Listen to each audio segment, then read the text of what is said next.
My name is Clara Hayes. I'm 35 years old, and I'm from the United States. The night I walked away from my marriage didn't come with screaming or slammed doors. There were no tears spilling onto the table, no dramatic scene that made strangers stare. It happened quietly, almost politely. It happened in a restaurant in the city where I had built my life, the same restaurant where I once believed love was permanent. Ethan Hayes, my husband of 8 years, sat across from me at a small corner table. The same table where he had proposed. The same place where he promised we would grow old together. That night, it became the place where our marriage finally ended. He arrived late. No apology. No explanation. His eyes never left his phone. I didn't ask who he was texting. I already knew. Vanessa Reed, his secretary, the woman who had slowly taken my place while I was still legally his wife. Out of habit, not love, I ordered his favorite meal. Medium rare steak. Extra pepper. I had memorized his preferences long before he stopped noticing mine. He barely acknowledged it. He cut into the steak, smiled at his screen, and treated me like a task he had already completed. I told him I was leaving the city. I told him I was moving to a small coastal town in Oregon to start over. That was when he finally looked up. Surprise crossed his face for less than a second. Then he shrugged. "Do whatever you want," he said. "Vanessa and I are planning our wedding. She knows how to make me happy." Something inside me went quiet.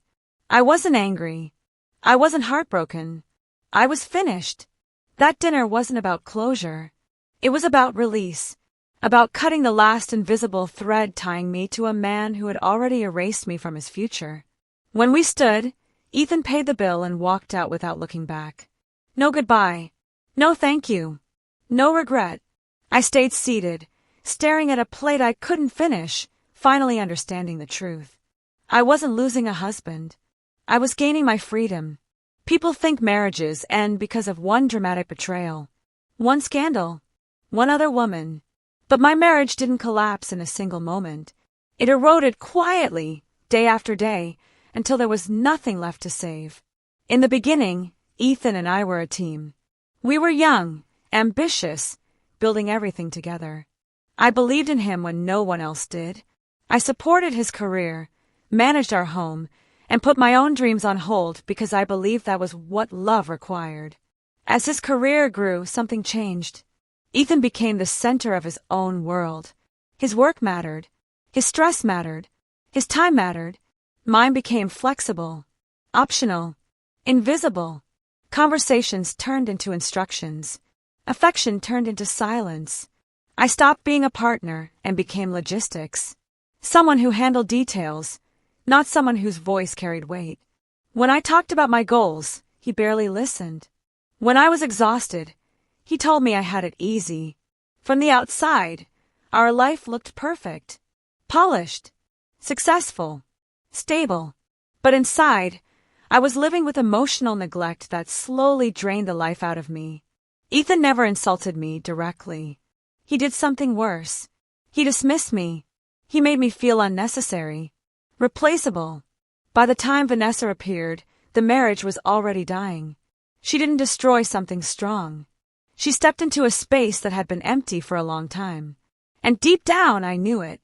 That realization didn't make me furious. It made me tired. I didn't discover the truth in a dramatic way. There was no confrontation, no shouting, no tears soaking the kitchen floor. What I felt wasn't rage. It was clarity. I found the messages by accident. Ethan had left his laptop open on the dining table, the screen still glowing when I walked past. A notification appeared in the corner. A name. A heart emoji. Words that once belonged to me. Vanessa. I didn't read everything. I didn't need to. They didn't sound like two people who had just crossed a line. They sounded like two people already living in a future where I no longer existed. Plans. Inside jokes. Complaints about me. Subtle. Careless. Cruel. I closed the laptop gently, as if noise might shatter the fragile calm holding me together. That night, Ethan came home late. He smelled like unfamiliar perfume and borrowed confidence. He talked about work, He didn't look at me. I didn't accuse him. I didn't ask questions I already knew the answers to. I listened, and for the first time, I saw him clearly, not as my husband, not as the man I once loved, but as someone who had chosen comfort over honesty and ego over loyalty. I understood something then. If I screamed, he would deny it. If I cried, he would minimize it. If I begged, he would resent me. So I did none of those things. I made my decision quietly. The next morning, I contacted a lawyer. I gathered my documents. I separated what was mine. I stopped sharing my thoughts, my fears, my hopes. Ethan noticed the change, but he misunderstood it. He thought my silence meant surrender. That I would stay, adjust, accept less, like I always had. He was wrong. I didn't leave because of Vanessa. I left because I recognized the woman I was becoming if I stayed. Smaller, quieter, slowly disappearing. The day I packed my bags, Ethan asked me why I was being so calm. I told him the truth. Because I'm already gone. And this time, I wasn't coming back. I didn't announce my departure. I didn't post quotes about healing or freedom. I didn't explain myself to anyone who hadn't lived my life. 2 weeks after that final dinner, I packed my clothes, my personal documents, and a few objects that still felt like mine. Everything else I left behind. The apartment, the furniture, the life that no longer fit me. I moved to a small coastal town in Oregon called Harbor Pine. It was the kind of place people passed through, not the kind they escaped to. Quiet streets, weathered houses, the sound of the ocean carried on the wind. The house I moved into had belonged to my grandmother. A modest 2-story home with a small garden out front and roses climbing along the stone wall. She used to tell me something I never understood until then. Roots matter more than appearances. No one in Harbor Pine knew who I used to be. No one asked about my marriage. No one cared about my past. I wasn't Ethan Hayes' wife there. I was just Clara. And for the first time in years, that felt like enough. The first few weeks in Harbor Pine felt unfamiliar. Not painful, just quiet in a way I wasn't used to. At night, the silence pressed gently against the walls. I would reach for my phone out of habit, then remember there was no one I needed to update, no one waiting for explanations or reassurance. I slept better, deeper, like my body finally trusted that it was safe. In the mornings, I walked along the shoreline. Cold air filled my lungs. Waves moved in steady rhythms, unconcerned with what I had lost or left behind. For the first time in years, my thoughts didn't race to keep up with someone else's expectations. I didn't feel lonely. I felt space. Space to think. Space to remember who I was before I learned how to shrink myself. Space to imagine a future that didn't require permission. People assume starting over is terrifying, that it means failure. But standing in my grandmother's house with my suitcases still unopened, I felt something I hadn't felt in a very long time. Relief. Leaving wasn't running away. It was choosing myself. Healing didn't arrive dramatically. It came quietly through routine, through mornings without tension, through evenings that belonged entirely to me. After settling in, I started looking for work. I had a master's degree in interior design and years of experience I had never fully used. In my marriage, my career had always been secondary. Convenient. Adjustable. Here, it finally mattered. I applied to a small studio in town, Stone and Shore Design. It was owned by a man named Noah Carter. During the interview, he didn't ask about my marriage. He didn't ask why I left the city. He asked about my ideas. That alone felt revolutionary. I got the job within a week. Work became my anchor. I lost myself in sketches, textures, and plans. No one interrupted me. No one dismissed my opinions. When I spoke, people listened. Respect felt unfamiliar at first. Then it felt like home. Life in Harbor Pine stayed simple.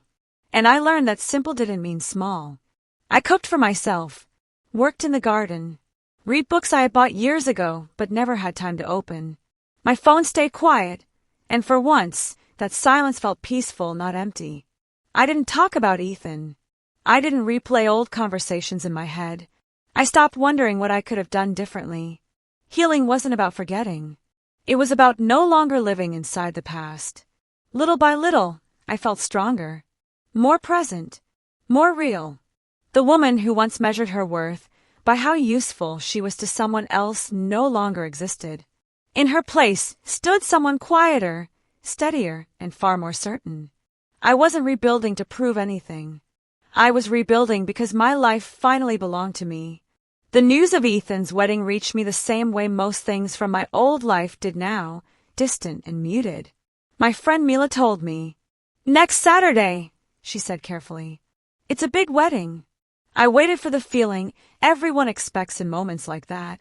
The ache, the anger, the sadness. It didn't come. I thanked her and went back to stirring soup. While they planned flowers and speeches, I walked the shoreline. I bought coffee from a cafe where the barista knew my name. I worked in the garden with dirt under my nails and sunlight on my face. That was when I understood something clearly. Indifference isn't numbness. It's freedom. The day of Ethan's wedding arrived quietly. No alarms, no reminders, no weight on my chest. I woke up early, not because I had somewhere to be, but because my body had learned a new rhythm. Sunlight filtered through the curtains, soft and steady. For a moment, I lay still, listening to the sound of the ocean in the distance, letting myself notice something that once felt impossible. I felt calm. In another city, hair was being styled, dresses adjusted, photographers giving instructions, music rehearsed. A room full of people preparing to witness what was supposed to look like a perfect beginning. Here I made coffee. I didn't check my phone. I didn't wonder who was there or what Vanessa was wearing. I didn't imagine Ethan standing at the altar. That version of my life had already closed its door. Instead, I walked along the shoreline. The air was cold enough to sting my cheeks. Waves crashed without apology. I watched the tide move in and out, steady and indifferent, and I realized how much I had missed living in a world that didn't revolve around someone else's expectations. At a small cafe near the pier, the barista smiled and said my name before I ordered. It startled me, not because it was intrusive, but because it was familiar. I wasn't invisible here. I wasn't an accessory to someone else's success. I was simply present. Back home, I worked in the garden. Dirt settled under my nails. The roses my grandmother planted years ago had climbed higher than they ever had before. I trimmed, watered, adjusted the soil, thinking how quietly growth happens when it's given consistent care. That afternoon, while guests gathered for champagne and speeches across the country, I chose herbs for dinner. It hit me then, sharply, clearly. Indifference is not numbness. It's freedom. I didn't need photos. I didn't need updates. Their celebration belonged to them. My life belonged to me. That evening, I invited a few coworkers over. Nothing elaborate. Just food conversation, laughter that filled the house naturally instead of performing for anyone. We talked about work, about travel, about plans that had nothing to do with proving anything. Somewhere far away, Ethan believed he was living the most important day of his life. I was already living mine. And for the first time, I understood something I had never allowed myself to see before. When you stop caring, you stop being controlled. I wasn't there when it happened. I didn't see the moment Ethan's smile stiffened or the exact second the room shifted. I only know what unfolded because Mila told me later, her voice low, careful, as if she were describing something fragile that had already shattered. She said it started casually. An older man. Too much wine. A loud voice carrying farther than it should have. He talked about Oregon, about Harbor Pine, about running into my grandmother's granddaughter. He talked about me. At first, it sounded harmless, almost nostalgic. He said I was doing well, that I had settled in, that I looked happy. People smiled politely, the way guests do when a story doesn't involve them. Then someone asked if I was just visiting. The man laughed. No, he said. She lives there now. The house was her grandmother's. She's thriving. Guests leaned in. Interest sharpened. Someone asked if I was working. Oh, absolutely, he replied. Design studio. Her boss adores her. Says she's landed them a major project. That should have been the end of it. But alcohol loosens tongues. Someone joked about money, about starting over being expensive. The man waved his hand dismissively and said the words no one could take back. Money isn't a concern. That girl is set for life. Her grandmother left her millions. According to Mila, the air changed instantly. Ethan was standing nearby, greeting guests. Vanessa was beside him, smiling, performing. They heard everything. At first, Ethan didn't move. His expression froze, as if his mind needed time to catch up to the truth he had never bothered to ask about. Vanessa's hand tightened around his arm, not affectionately but defensively. Whispers started, quiet at first, then spreading. Heads turned. Conversations stalled. Phones lowered in hands that suddenly wanted answers. The discarded wife wasn't struggling. She wasn't broken. She was wealthy, independent, free. And the groom? He was in debt. Someone laughed awkwardly. Another guest asked the question that should never be asked at a wedding. Is that true? Ethan turned to Vanessa. Not gently. Not privately. What does he mean? He asked, his voice sharp. About millions. Vanessa tried to smile. Tried to brush it off. Said drunk people exaggerate. Said it was nothing. But doubt had already settled. Then another man spoke. Someone from finance. He mentioned rumors. Loans. Small ones at first. Just enough to cover gaps. That was when Ethan lost control. His voice rose. Glass rattled on tables. He grabbed a champagne flute and crushed it in his hand. Blood spilled onto the white tablecloth. Music stopped. People backed away. Vanessa tried to pull him aside, whispering that everyone was watching. He didn't care. Accusations spilled out. Regret. Rage. Words that didn't belong in a celebration. A table flipped. Plates shattered. The cake stood untouched for a brief second, then fell with everything else. The perfect image collapsed in front of everyone it was meant to impress. Miles away, I was watering the garden. The truth didn't need my presence. Reality had arrived on its own. The fallout didn't take long. According to Mila, videos of the chaos spread before the last guests had even left. Phones recorded everything. Glass in hands, plates on the floor, blood on the tablecloth. Faces frozen in shock. Ethan yelling. Vanessa's perfect dress stained. Everyone captured it. Everyone shared it. It wasn't revenge. It wasn't me. It was consequence. The next morning, emails had been forwarded. Business partners, clients, investors. They all saw the man who had spent years building an image, the man who measured his worth by control and appearances, unravel before their eyes. Meetings were canceled. Calls went unanswered. Contracts quietly withdrawn. Employees whispered in hallways. Some left entirely, taking clients with them. Loyalty evaporates when a foundation is rotten.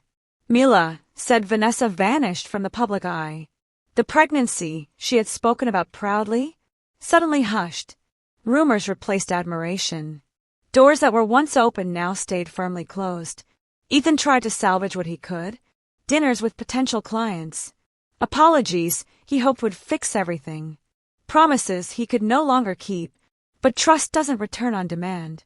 Not when it's shattered in a single, uncontrolled moment. And all this I watched from afar. I didn't feel victorious. I didn't feel satisfaction. I felt detached. Because my story wasn't about them anymore. While Ethan's world shrank under the weight of choices he made with arrogance, mine quietly expanded. At Stone and Shore Design, I was trusted with bigger projects. Ideas that used to be dismissed were now refined, praised, implemented. One afternoon, Noah called me into his office. He thanked me for my work, offered a raise, more responsibility. I walked home afterward with a strange, quiet feeling deep in my chest. Pride. Not loud. Not performative. Quiet. Settling in, staying. At home, my garden was in full bloom. Roses climbing higher than ever. Herbs thriving. Every plant a testament to care given consistently, patiently over time. I spent evenings reading, cooking, learning.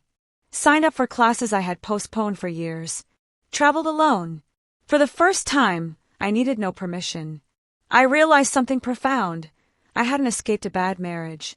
I had escaped a version of myself that believed love required endless sacrifice, a life that demanded self-erasure. Freedom didn't arrive as revenge. It arrived as ownership. Ownership of my time, my energy, my future. Ethan once told me I'd struggle without him. I stood in my kitchen, sunlight spilling across the counter, and finally understood. I didn't win. I was freed. And that freedom was worth everything I had left behind. For years, I had thought strength meant enduring, surviving discomfort, staying, proving loyalty. I was wrong. Real strength is knowing when to leave, without destroying yourself in the process. I did not expose Ethan. I did not confront Vanessa. I did not plan revenge. I chose a different life, removed myself from the damage they were creating. What happened to them wasn't my victory. It was their consequence. Mine was waking up without anxiety, working without being diminished, loving myself without needing approval. Sometimes, walking away doesn't mean you lost. Sometimes, it means you finally chose yourself. And if you're listening to this, feeling invisible in your own life, hear this clearly. You are not weak for being tired. You are not broken for wanting peace.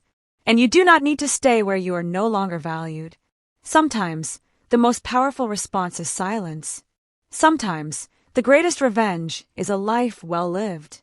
If you've been listening to my story, take a moment to breathe. This isn't about revenge. It's about choice. Sometimes the hardest step isn't yelling, confronting, or proving someone wrong. Sometimes the hardest step is quiet, the step away from what no longer serves you. The life that slowly eroded your sense of worth. The love that asked you to disappear. Walking away doesn't mean you lost. Walking away means you finally chose yourself. The moral is simple. Strength isn't endurance. Strength is knowing when enough is enough. Strength is reclaiming your life before it's too late. Strength is living on your own terms. If this story touched you, if it gave you even a spark of courage, share it with someone who needs to hear it today. Comment below and tell me, are you holding on, or are you ready to step forward and begin again? Remember, sometimes the greatest revenge isn't in your hands. It's in the life you build, quietly, confidently free.